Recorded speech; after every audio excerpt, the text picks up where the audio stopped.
So, happy Tuesday. Last week I was talking about everything and talking about your intuition in between.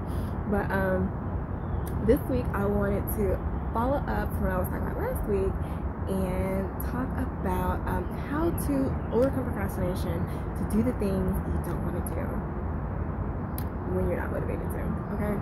And so I was telling you about how I was getting intuitive downloads to work on my blog, even though I did not want to, because it was something that stemmed from school, where I always had to write papers, and I was just like, I really don't want to do this. I really don't want to do this. And then a teacher told me, it's like, Amber, you're actually really good. You just don't put forth the effort. And I was like, oh wow, that's nice. She knows that I'm good. Even though I don't put forth the effort, she knows that I'm good. Okay.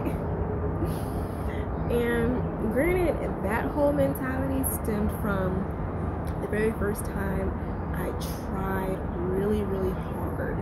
And this was when I first got into APAC, 4th grade. I started getting to accelerated school because from kindergarten up to 3rd grade, school was so easy. And then I went and got tested. And I got put in accelerated classes, and I was like, so I had to switch schools completely, and so I would go to accelerated classes, APAC, and then I would go to regular school when I got to middle school. And then when I got to high school, I would go to accelerated classes. This is where I did dance, and then I go to regular school. And so the very first time in 4th grade, I got a C.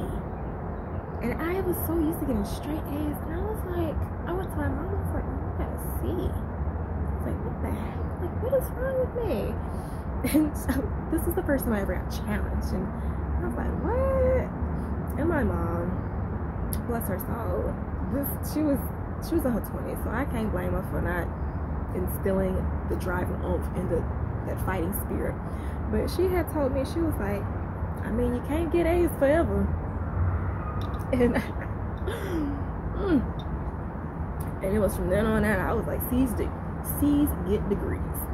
And so I was just pretty much floating by from ever then. And so that's why when I got into high school, I got lazy about doing my papers. And so I remember I wrote a really good research paper, and my teacher, she was like, Amber, this is really good, but you have no research to back it up. You have no proof. And so I was like, fine. So then I went back, redid the paper, and got work. And so then now fast forward, this is where I got to me doing my blogs, because I hate doing like the research, the quotations, and the sightings.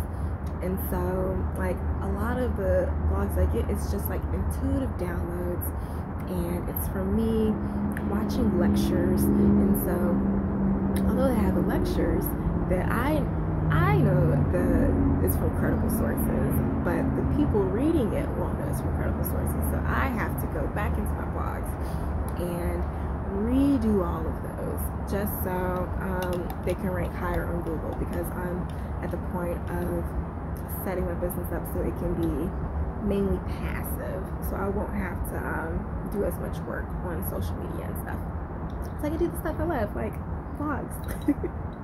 So all that to say, this is how you overcome procrastination, because obviously me getting to do these blogs has been a battle for a long time. So this is ultimately how I had to do it. The first thing you can do to overcome procrastination and to motivate yourself, this is called like the 5-second rule. I learned this in a psychology class when I was studying to be a life coach. But a 5-second rule. So as soon as you have the notion like, okay, I need to go do this, and you know you don't want to do it, and so you have that resistance, it's like as soon as the thought is like, okay, go do the dishes, like, ugh, I don't want to do it. As soon as you say that, I don't want to do it, the countdown goes on. So it's like 5, start getting up, 4, get to the kitchen. 3, start looking and analyzing what all needs to be clean. 2, make a plan. 1, you're washing dishes. So before you even talk yourself out of it, you're already in the action doing it. And so typically once you get started, you're like, oh, it's not that bad. It's not as bad as I thought. And so then the momentum gets going. And so ultimately, if it's something that you don't want to do but you know you need to do, you're just waiting for the momentum to come. And so oftentimes we would wait until it's in dire need for us to do these things. And so this is why the 5-second rule helps. Now, another way to overcome procrastination is excuses. And oftentimes we make excuses not to do the things that we don't want to do. It's like, I can just throw them in the dishwasher in the morning. I'm so tired. I'm really comfy laying on the couch. I'm in the middle of the TV show. I can wait a little bit later. Blah, blah, blah, blah, blah, blah, blah, blah. So you can talk to all those ways out of it. And I'm just doing dishes. So this can go for business ventures. This can go for relationship issues. This can go for anything that you want. And so you make a lot of excuses like why I can't. Instead of making excuses why you can't, make excuses why you can or why you need to. I need to wash the dishes because this and that. It'll free me up for some more time. So once I get this done, I'll have so much more time to do it after this. I know I'm not going to wake up early to do the dishes in the morning, so let me go and do it right now. And so that's how you're building that momentum up to get to do the things that you don't want to do. And so then maybe you're doing, and like, I don't know if you realize this, but washing dishes, just like mindless things, you get a lot of thoughts going in your head. So you're letting the mindfulness play through, and you can do it one or two ways. So if the dishwashing is easy, so like if you're cooking, by all means immerse yourself in the cooking, okay? Because that way you will be putting all your heart and soul into the things, and you're letting the universe take care of everything else around you. But if you like washing dishes, this is where you can meditate and just let all the thoughts that come into your mind just come up and release them, and just like be mindful and like, oh man, this is some bullshit. Like, is this what often comes in my head? Why do I think so negative? And this and that. And so that's another way that you build momentum to do the things that you don't want to do. And the one thing I like about that aspect of it is because while you're doing the things you don't want to do, you're allowing the universe, God, to work on your behalf in the background while you're doing your 20%. And I believe I did this in a previous Life Coach PSA way back about the 80-20 rule. If I find it, I will put in the links below.